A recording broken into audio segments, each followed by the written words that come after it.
உரிமைக்காக தேவேந்திர மக்கள் உரிமைக்காக இன்னுயிர் நீத்த தியாகிகளே இனமான சிங்கங்களே உங்களுக்கு எங்கள் வீர வணக்கம் வீர வணக்கம் மா வீரன் பசுபதி பாண்டியன் மா வீரன் செந்தில் பாண்டியன் வீர வணக்கம்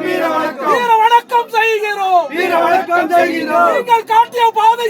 நீங்கள் காட்டிய பாதையிலே